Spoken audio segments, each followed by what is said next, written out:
bahwa Tuhan itu membawa Anda dalam pergeseran adalah membuatmu keluar dari sarang. Saudara pernah tahu kan elang? Alkitab itu berkata begini, laksana Raja Wali menggoyang bangkitkan isi sarangnya, melayang-layang di atas anak-anaknya, mengembangkan sayapnya, menampung seekor dan mendukungnya di atas kepaknya. Seekor induk elang, dia akan membuat sarang. Ketika dia bertelur, dia akan mengumpulkan banyak daun, ditaruh di dalam sarang itu supaya anak-anaknya itu nyaman di sarang. Ketika anak-anak ini sudah tumbuh besar, anak-anak ini harus keluar dari sarang. Induknya itu akan mengguncang bangkitkan sarang itu. Induk elang itu akan melepaskan anak-anak mereka dari atas ketinggian. Ternyata tujuannya cuma satu, untuk membuat anak-anak mereka mengaktifkan sayap mereka, karena mereka ditentukan untuk terbang tinggi. Kita orang Kristen juga sama, kita harus keluar dari sarang. Bisa jadi keluar dari sarang itu bicara tentang ada orang-orang meninggalkanmu, seperti Musa meninggalkan Yosua. Yosua itu harus keluar dari sarang, keluar dari zona nyaman ketika dia ditinggal oleh Musa, yang sebetulnya menjadi penopang buat kehidupan Yosua. Itu berat bagi Yosua, tapi melalui kematian Musa, Tuhan itu membawa Yosua menemukan panggilannya atau destininya. Waktu Musa itu mati, disitulah Tuhan berfirman kepada Yosua, Yosua bangkitlah, pimpinlah bangsa Israel, masuklah ke tanah perjanjian. Beberapa di antaramu mungkin Anda dikhianati sama orang, ditinggal sama orang yang Anda anggap orang ini adalah penopang kehidupanmu. Ada orang-orang membenci saudara. Anda sudah berlaku benar, gak ada yang salah yang Anda lakukan. Anda mengira bahwa, aduh aku gak bisa berbuat apa-apa lagi. Ternyata tidak saudara. Ketahuilah, bisa jadi itu tangan Tuhan. Itu sedang memindahkan orang-orang tertentu dalam kehidupan Anda supaya Anda keluar dari sarang. Jadi hari ini kalau Anda mengalami peristiwa keluar dari sarang, curigalah. Jangan-jangan Tuhan ini sedang memposisikanku untuk sebuah promosi, memposisikanku untuk destiniku dan tujuanku. Jangan pernah menyangka karena orang meninggalkanmu maka Anda gak bisa buat apa-apa. Tahu gak? Tuhan gak berkata begini loh sama Yosua, aku akan ada bersama dengan Musa kemanapun Musa pergi. Enggak, tapi Tuhan berkata, aku akan menyertaimu kemanapun kau pergi. Saya gak ngerti guncangan apa yang Anda alami, yang membuat Anda hari ini keluar dari sarang. Tapi apapun guncangan tersebut, itu memposisikan Anda masuk dalam sebuah musim perubahan di mana Anda akan menemukan tujuan hidupmu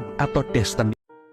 My dears, manusia memandangmu istimewa karena kekayaanmu, kepandaianmu, keberhasilanmu, atau kedudukanmu yang terhormat. Namun aku berbeda. Aku selalu memandangmu dengan kasihku. Aku sudah menyerahkan diriku sendiri bagimu, keselamatanmu.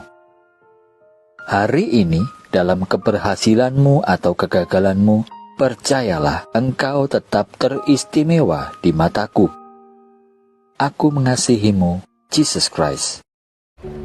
Nah, buat kamu yang mau tahu apa sih manfaat baca Alkitab, kamu wajib dengerin video ini sampai selesai.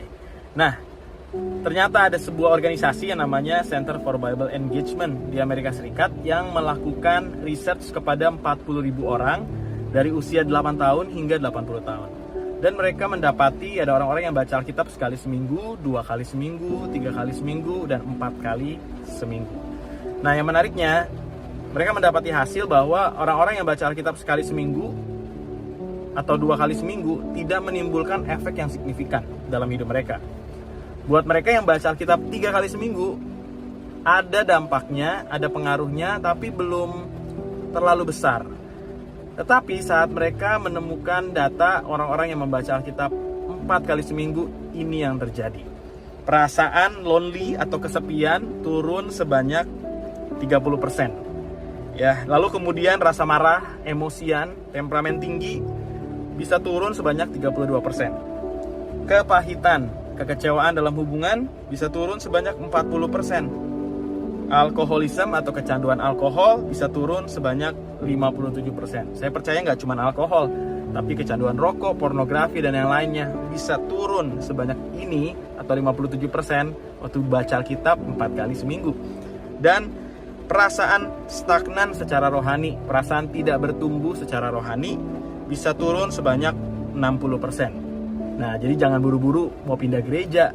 Jangan-jangan masalahnya bukan pendeta atau gerejanya, tapi kita secara pribadi yang tidak disiplin baca Alkitab. Nah, sebaliknya nih, buat mereka yang baca Alkitab 4 kali seminggu, kerinduan untuk bersaksi dan menceritakan Yesus melonjak sebanyak 200%. kerinduan melayani dan memuridkan orang lain melonjak sebanyak 230%. Jadi ternyata Alkitab ini yang kita baca hanya akan membawa dampak yang begitu signifikan kalau kita memberikan komitmen untuk membacanya setiap hari. Nggak cuma 4 kali seminggu ya guys, tapi sebenarnya setiap hari. Kalau 4 kali seminggu aja udah membawa dampak seperti ini, apalagi kalau kamu baca setiap hari, pasti dampaknya jauh lebih besar. Untuk itu, please, saya pengen dengar apakah ada teman-teman di sini yang juga pernah mengalami hal-hal semacam ini. Please ceritain di komen perubahan apa sih yang kamu rasain waktu kamu baca Alkitab secara disiplin.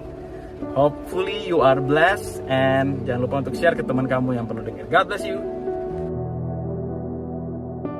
Iblis tahu bahwa kehadiran Tuhan gak bisa dibatalkan sama apapun.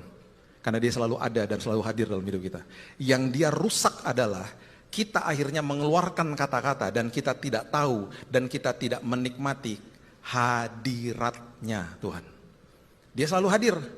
Itu sebabnya di dalam sebuah pergumulan hidup, dia selalu memasukkan kepada kita semua kebencianlah, kepahitanlah, ketidakpuasan di dalam sini, sehingga manusia akhirnya tidak mengucap syukur. Ketika manusia tidak mengucap syukur, dia lagi memalingkan muka kita untuk melihat masalah dan melihat dia. Orang yang mengucap syukur adalah orang yang sedang memalingkan wajahnya dan sadar bahwa Tuhan selalu hadir dalam hidupnya. Itu ucapan syukur. Jadi akhirnya ketika di dalam ucapan syukur, tiba-tiba kita rasa kuat. Kita rasa luar biasa. Kita rasa kuat dan teguh imannya. Karena ucapan syukur itu membuat kita sadar bahwa Tuhan hadir. Oh Tuhan, pakailah hidupku selagi aku masih kuat.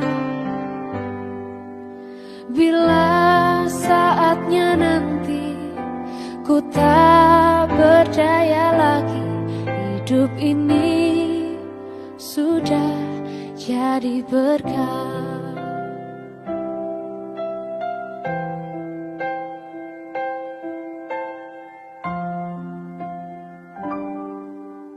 Mari kita berdoa. Ya Bapa yang mengasihiku, terima kasih atas semua berkat dan kasih karunia-Mu yang tak terhitung, yang telah Kau limpahkan dalam hidupku. Sungguh, aku bersyukur atas setiap detiknya. Saat ini aku datang kepadamu dengan hati yang tulus dan merendahkan diri di hadapan-Mu, mengakui bahwa aku adalah ciptaan-Mu yang lemah dan membutuhkan bimbingan-Mu. Aku percaya sepenuh hati bahwa Kau adalah sumber segala kebaikan, kebijaksanaan, dan kuasa. Bapa, aku merasa terjalin dalam rencana-Mu yang ajaib untuk hidupku. Aku tahu bahwa Kau memiliki rencana yang indah dan sempurna untuk masa depanku. Aku berdoa agar Engkau terus memberiku hikmat, panduan, dan pengertian, agar aku dapat mengikuti jalan-Mu dengan setia. Aku percaya bahwa segala yang terbaik telah Kau persiapkan dalam kehidupanku. Aku bersedia menerima segala yang Kau persiapkan untukku, meskipun terkadang aku mungkin tidak mengerti. Bantu aku ya Roh Kudus, agar aku bisa mendengar suara-Mu dengan lebih jelas dan mengikuti panggilan-Mu dengan tekun.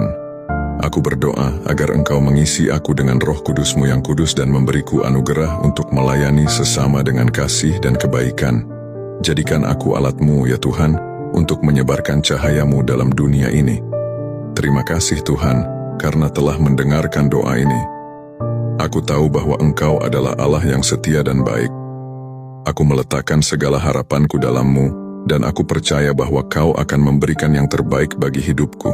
Dalam nama Tuhan Yesus Kristus, Juru Selamat kehidupanku, aku berdoa. Amin.